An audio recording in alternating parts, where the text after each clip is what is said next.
Storage device में अगले device है हार्ड डिस्क। यूजुअली हमें कंप्यूटर में हम इसको यूज करते ही हैं डेटा को स्टोर करने के लिए। तो लास्ट क्लास में हमने मैग्नेटिक डिस्क को समझा था। मैग्नेटिक डिस्क का ही ये ऑप्टिमाइज्ड फॉर्म है, या यूं कहा जा सकता है कि मैग्नेटिक डिस्क को ही मॉडिफाई करके हार्ड डिस्क के फॉर्म में प्रेजेंट किया गया है।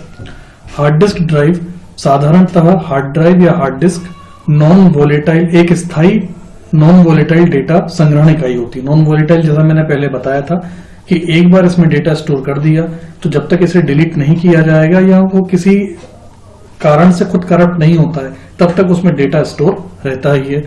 इस तरह के स्टोरेज को नॉन वोलेटाइल स्टोरेज कहा जाता है, जो डिजिटल रूप में डेटा को चुंबकीय सतहों वाले घूमते हुए प्लेटर्स पर तेजी के साथ संग्रहित करता है। हार्ड डिस्क की आंतरिक संरचना ये दिखाई हुई है। इस आंतरिक संरचना में आप डिस्क की तरह ये गोल मेटल के प्लेटर्स देख रहे होंगे। ये मेटल के प्लेटर्स पर ही डेटा स्टोर होता है। इस तरह के कई प्लेटर्स आप देखिए एक के ऊपर एक रखे हुए हैं, और इनमें से डेटा को डालने के लिए यानी कि राइट करने के लिए या डेटा को निकालने यानी कि रीड करने के लिए इस हेड का इस्तेमाल किया गया है। ठीक उसी तरह से जैसे ग्रामोफोन में सीडी, ग्रामोफोन में टेप पे से सॉन्ग को सुनाने के लिए एक तरह का हेड लगा होता है, ठीक उसी तरह ये कई तरह की यहाँ पर मेटल प्लेटर्स हैं। इन प्लेटर्स में डेटा को डालने या निकालने के लिए इस हेड का प्रयोग किया गया है। यह मैग्नेटिक डिस्क के सिद्धांत पर ही कार्य करती है। सर्वप्रथम हार्ड डिस्क आईबीएम का 350 स्टोरेज यूनिट थी, जिसे 1956 में 305 रोमेक कंप्यूटर में प्रयुक्त किया गया था। यानी कि पहली बार इस हार्ड डिस्क को 1956 में यूज में लिया गया था। इसमें मैग्नेटिक डिस्क का प्रयोग किया गया तथा 50 लाख 7 बिट डेटा संग्रहित किया जा सकता था।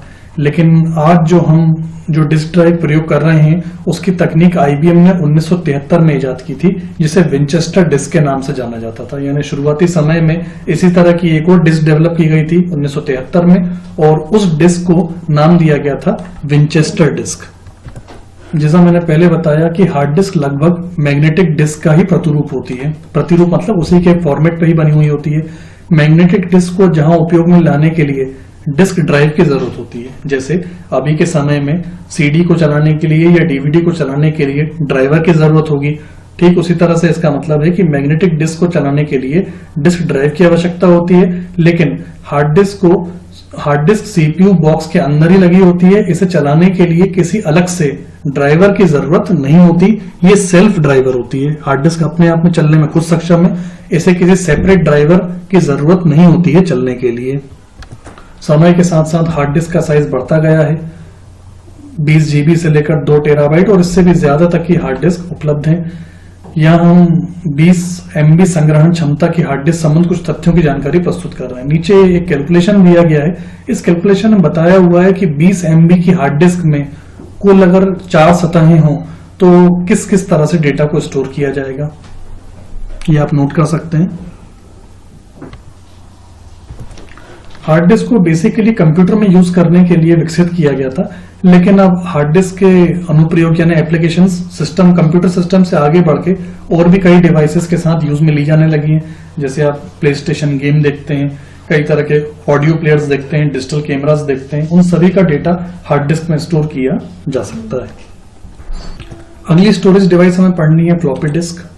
तो हार्ड डिस्क की एक स्पेशलिटी ये है कि उसे एक कंसिस्टेंट स्टोरेज डिवाइस माना जाता है। कंसिस्टेंट से मतलब ये है कि वो कंप्यूटर सिस्टम में लगी रहती है। इजीली हम उसे मूवमेंट के साथ यूज में नहीं लेते। मतलब अगर आपको डेटा कहीं ट्रांसफर करना हो तो यूजुअली हम ऐसा नहीं करेंगे कि हार्ड डिस्क को कंप्यूटर से खोलें और फिर लेकर जाएं।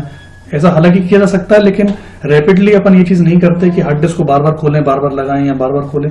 यूं समझ लीजिए कि डेटा ट्रांसफर के लिए हार्ड डिस्क आइडियल नहीं है। अगर आपको डेटा ट्रांसफर करना हो, एक सिस्टम से दूसरे सिस्टम पे पहुंचाना हो, तो बहुत जल्दी आप ये हार्ड डिस्क को खोलना और लगाना ये ठीक नहीं है।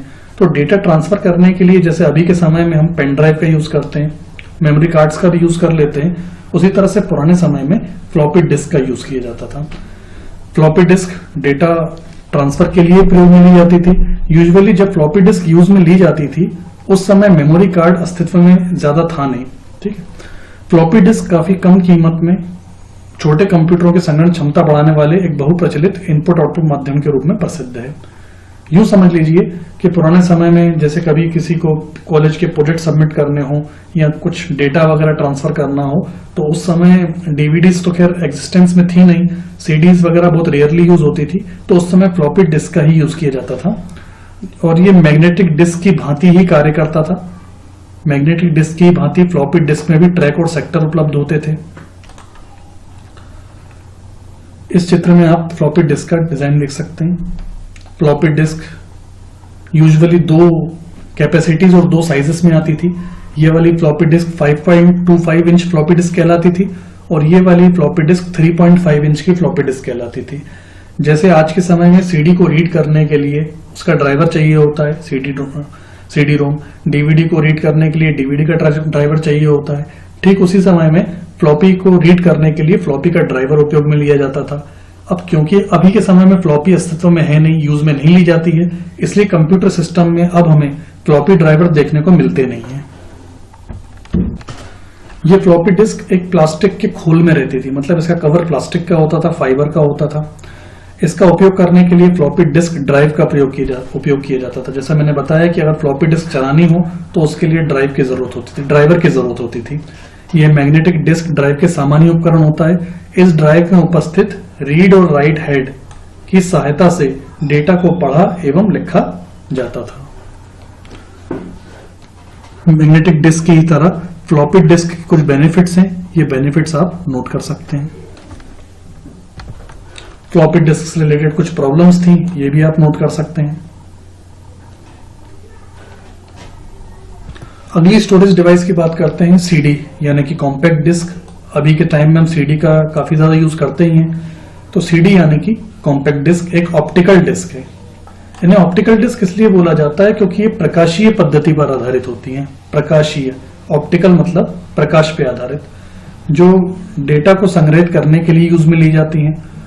और मूल रूप से इसका विकास डिजिटल ऑडियो को संग्रहित करने के लिए किया गया था। मतलब शुरुआती समय में सीडी बनाई गई थी कि वो डिजिटल ऑडियो को स्टोर कर सकें, लेकिन आगे समय के साथ साथ सीडी के मल्टीपर्पज यूज होने लगे और वो ऑडियो स्टोर करने के साथ साथ वीडियो और बाकी का डेटा स्टोर करने में भी सक्षम हो ही गई।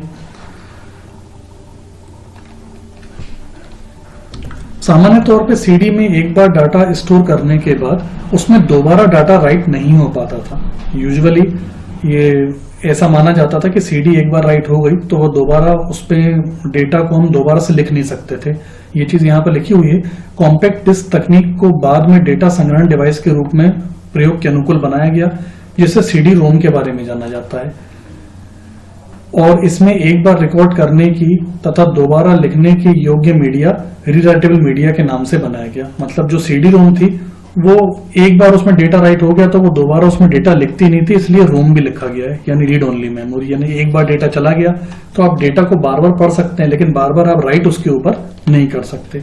लेकिन इसी का फिर एक अपडेटेड वर्जन बनाया गया, रीराइटेबल मीडिया, जिसे CDRW के नाम से जाना गया, यानी कॉम्पैक्ट डिस्क रीराइटेबल। रीराइटेबल मतलब इसकी खास बात यह थी कि इसमें एक बार डेटा राइट करने के बाद नए डेटा को फिर से इसके ऊपर राइट किया जा सकता था। यानी कई सीडीज ऐसी थी, शुरुआती सीडीज, जिनमें एक बार डाटा डाल दिया गया तो वो स्टोर उसमें दोबारा से नहीं किया जा सकता, जिन्हें सीडी रोम कहा जा रहा है यहाँ पर।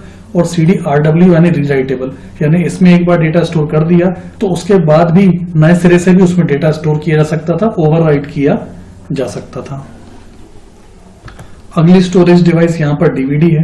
डीवीडी जिसे डिजिटल वर्सेटाइल डिस्क या डिजिटल वीडियो डिस्क के रूप में भी जाना जाता है।